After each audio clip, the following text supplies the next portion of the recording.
Hello everyone, आप सभी का स्वागत है लेट्स रीड पर। यहाँ पर क्लास 10th की मैथमेटिक बुक से चैप्टर 4 को हम लोग कंटिन्यू करेंगे, जो कि है क्वाड्रेटिक इक्वेशन। तो क्वाड्रेटिक इक्वेशन में हम लोग सबसे पहले इक्वेशन से ये पता लगाएंगे कि वो इक्वेशन क्वाड्रेटिक है भी या नहीं है। फिर उस पर कुछ प्रॉब्लम बेस्ड क्वेश्चन होंगे जो वर्ड प्रॉब्लम के होते हैं। फिर हम लोग x की वैल्यू निकालेंगे और 3 तरीका होगा हमारे पास x की वैल्यू निकालने का। पहला मिडिल टर्म स्प्लिटेशन, दूसरा कंप्लीटिंग द स्क्वायर मेथड, तीसरा हमारे पास होगा फार्मूला, क्वाड्रेटिक फार्मूला। और हम लोग डिटर्मिनेंट फाइंड करेंगे कि जो x का जो इक्वेशन का रूट आएगा, जो x की वैल्यू आएगी, वो रियल होगी या इमेजिनरी होगी या एग्जिस्ट ही नहीं करेगा इक्वेशन। ऐसे डिफरेंट प्रॉब्लम्स होंगे। सबसे पहले जानते हैं क्वाड्रेटिक इक्वेशन किसे कहते हैं, यानी ऐसे इक्वेशन जिनकी डिग्री 2 होती है उन्हीं को क्वाड्रेटिक इक्वेशन कहा जाता है। सबसे पहले हम लोग शुरू करते हैं एक्सरसाइज जो है हमारी 4.1। एक्सरसाइज 4.1 में हम लोग ये पता लगाएंगे कि वो इक्वेशन क्वाड्रेटिक है या नहीं है। ठीक है, तो जो वेरिएबल होगा हमारा, अगर उसकी डिग्री 2 आ जाती है दैट मीन्स वो एग्जिस्ट, मतलब एज अ क्वाड्रेटिक इक्वेशन करेगा। तो चलिए सबसे पहला पार्ट शुरू करते हैं। x+1 का whole square is equal to 2x minus 3। x+1 के होल स्क्वायर को एक्सपेंड करते हैं। x² + 1 + 2x is equal to 2x minus 6। तो 2x से 2x कैंसिल हो जाएगा। x², ये 6 इधर आएगा, +7 इज 0। क्या इसमें वेरिएबल की डिग्री 2 है? हाँ है। तो ये कैसा इक्वेशन है? ये हमारा इक्वेशन है, ये क्वाड्रेटिक इक्वेशन है। इसी तरीके से हम लोग सेकेंड पार्ट इसका सॉल्व करेंगे। x² minus 2x is equal to -2 3 minus x। ठीक है, तो x² minus 2x is equal to -2 को दोनों अंदर मल्टीप्लाई करेंगे दोनों टर्म के साथ।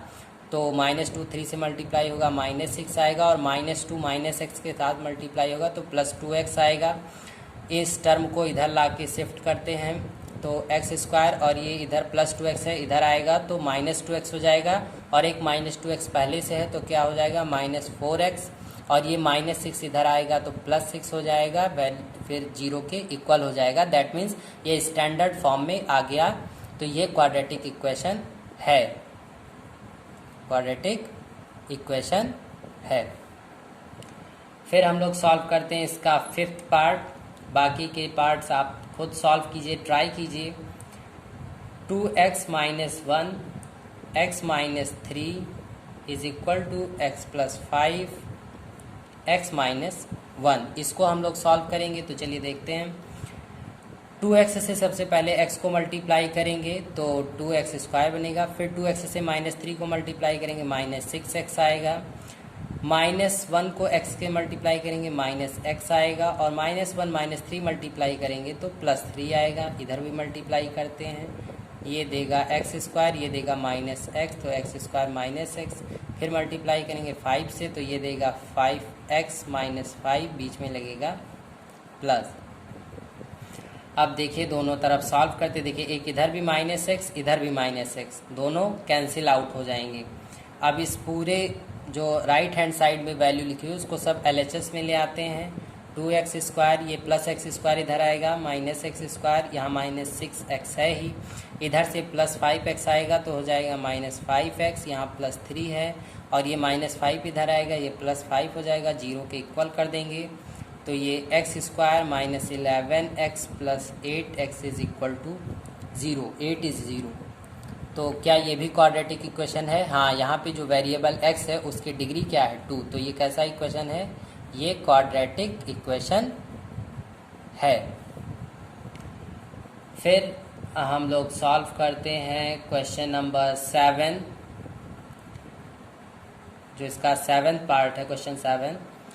उसको सॉल्व करते हैं। x+2 का whole cube is equal to 2x bracket में x² माइनस 1। चलिए इसको एक्सपेंड करते हैं। a + b का होल क्यूब मैं लिख देता हूँ। a + b का जो होल क्यूब होता है वो a cube plus b cube plus 3ab bracket में a प्लस बी।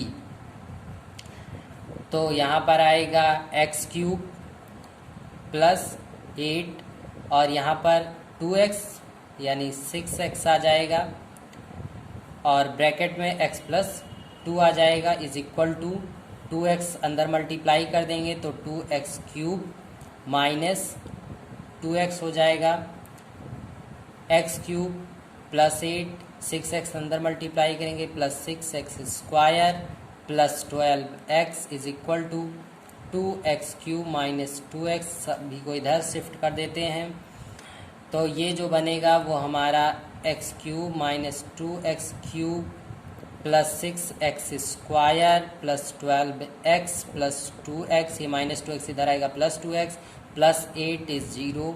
सॉल्व करेंगे तो ये माइनस x क्यूब आएगा प्लस 6x स्क्वायर प्लस ये कितना आएगा 12x plus 2x 14x plus 8 is 0। यहाँ पर हाईएस्ट डिग्री 3 है, दैट मीन्स ये क्वाड्रेटिक ना होके क्यूबिक है, ठीक है, तो ये क्वाड्रेटिक नहीं है। अब हम लोग क्वेश्चन 2 पर आते हैं। यहाँ पर हम लोगों को क्वाड्रेटिक इक्वेशन बनाना है अकॉर्डिंग टू गिवन कंडीशन। कह रहा है the area of rectangular plot is 528 metre square, यानी जो एरिया है किसकी, एरिया ऑफ रेक्टेंगल का एरिया दे रखा है 528 मीटर स्क्वायर। जैसा कि हम सभी जानते हैं कि जब एरिया निकालते हैं रेक्टेंगल का तो लेंथ इंटू ब्रेथ होता है, तो लेंथ इंटू ब्रेथ की वैल्यू कितनी आएगी 528 मीटर स्क्वायर। आगे बढ़ते हैं, the length of the plot in metre is 1 more than twice it breadth. तो सबसे पहले हम मान लेते हैं कि जो ब्रेथ है, ब्रेथ क्या है x है, तो लेंथ क्या बनेगी, लेंथ कह रहा है कि जब इसके ब्रेथ का ट्वाइस करेंगे दैट मीन 2x और फिर उसमें 1 प्लस कर देंगे तब जो वैल्यू होगी वो किसकी वैल्यू होगी, वो लेंथ होगी इस रेक्टेंगुलर प्लॉट की। तो अब एल भी मिल गया, बी भी मिल गया, लेंथ और ब्रेथ दोनों आपके पास है, इसी पे वैल्यू रख दीजिए।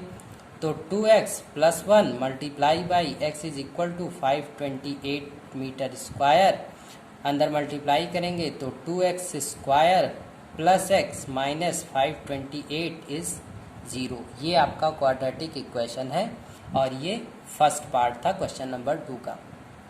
सेकेंड पार्ट पर चलते हैं। सेकेंड पार्ट में कह रहा है the product of 2 consecutive positive integer, मतलब 2 लगातार पॉजिटिव इंटीजर हैं जिनका जो प्रोडक्ट है वो 306 है, तो वो इंटीजर आप बता दीजिए कि वो क्या होगा।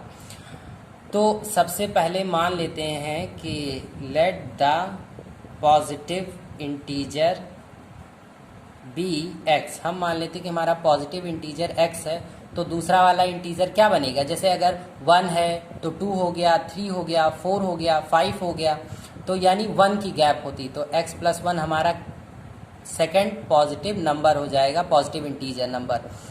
अब इन दोनों का जब हम प्रोडक्ट करते हैं तो वैल्यू 306 आती है, यानी x into X plus 1 is equal to 306, that means X square plus X minus 306 is 0। ये किसकी वैल्यू आ गई, ये वो इक्वेशन है जो हमसे बनाने को कहा गया था। अब हम इसको सॉल्व करना उन 3 मेथड से सीखेंगे। इसको सॉल्व करने का हमारे पास 3 मेथड है, पहला मिडिल टर्म स्प्लिटेशन, दूसरा कंप्लीटिंग द स्क्वायर मेथड और तीसरा क्वाड्रेटिक फार्मूला है। और यहाँ पे हमें सिर्फ इक्वेशन बना के ही छोड़ देना है। फिर हम लोग क्वेश्चन नंबर 2 का थर्ड पार्ट करते हैं।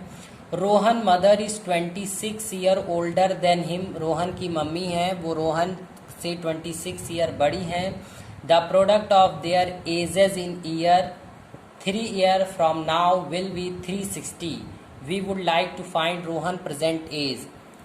तो हमको रोहन की प्रेजेंट एज चाहिए, ठीक है, और उसके लिए इक्वेशन बनाना है हमको। तो सबसे पहले हम मान लेते हैं कि जो रोहन की प्रेजेंट एज है वो क्या है, x है। कि किसको आपको x मानना है ये आपको क्वेश्चन पढ़ने के बाद पता चल जाएगा, क्योंकि जिसको हम लेट करेंगे उससे किसी ना किसी का रिलेशन होगा। अब जैसे यहाँ पे रोहन की मदर के साथ उसका जो रिलेशन बनेगा, रोहन की मदर की जो परसेंटेज आएगी वो x + 26 आएगी। क्यों? क्योंकि कहा गया था कि जो रोहन की एज होगी उससे उसकी मदर की एज 26 ज़्यादा होगी, तो अगर उसकी x है तो उसमें x + 26 कर दिया जाएगा। कह रहा है जब इन दोनों के एज का प्रोडक्ट करते हैं तो 360 आता है, लेकिन कब? आज से 3 साल बाद। तो आज के 3 साल बाद क्या होगा? दोनों की एज में 3+ नहीं हो जाएगा, तो 3+ हो जाएगा। तो जो इनकी एज निकल कर 3 साल बाद आएगी वो x + 3 आएगी और इनकी x + 29 आएगी। ओके, अब जब इन दोनों की प्रोडक्ट एज का प्रोडक्ट करेंगे x + 3 और x + 29, तब जो वैल्यू निकल कर आती है वो 360 आती है। अब इसको आप मल्टीप्लाई कीजिए। चलिए मल्टीप्लाई करते हैं, एक बार x से और एक बार 29 से। तो x² + 29x, अब 3 मल्टीप्लाई होगा x से और 29 से, तो आ जाएगा 3x। और ये कितना आएगा? 3 9 = 27, 2 कैरी, 3 2 = 6, 7 1 8 = 360। x² इसको प्लस कर लेते हैं, 9 और ये आ जाएगा 32x + 87 - 360 = 0। और इसको सॉल्व करेंगे तो x² + 32x प्लस -273 आएगा। तो x² + 32x - 273 = 0। ये इक्वेशन बन गया। फिर आते हैं हम अपने 4th पार्ट पर, जो कि इस क्वेश्चन नंबर 2 का आखिरी पार्ट है और इस एक्सरसाइज का आखिरी क्वेश्चन है। कह रहा है कि a train travel a distance of 480 km at a uniform speed. If the speed has been 8 km/h less, then it would have taken 3 hours more to cover the same distance. We need to find the speed of the train. तो सबसे पहले हम ले लेंगे कि let the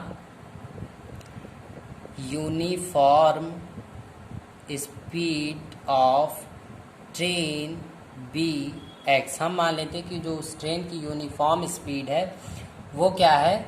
x है। फिर question में कह रहा है कि जब ट्रेन, मान लीजिए कि ट्रेन जब ठीक ठाक चल रही थी तब जो उसमें टाइम लग रहा था वो क्या होगा? डिस्टेंस अपॉन स्पीड ही तो होगा। तो डिस्टेंस 480 दिया हुआ है और स्पीड हमने x कंसीडर की है, तो जो टाइम लगेगा उसको हम मान लेते हैं कि t1 है। ठीक है, किसी कारणवश जो ट्रेन होती है उसमें कुछ खराबी आ जाती है तो डिस्टेंस तो उसको उतना ही कवर करना है, लेकिन उसकी स्पीड जो होती है वो पहले से 8 km/h कम हो जाती है, तो जो समय लगेगा वो t2 लगेगा।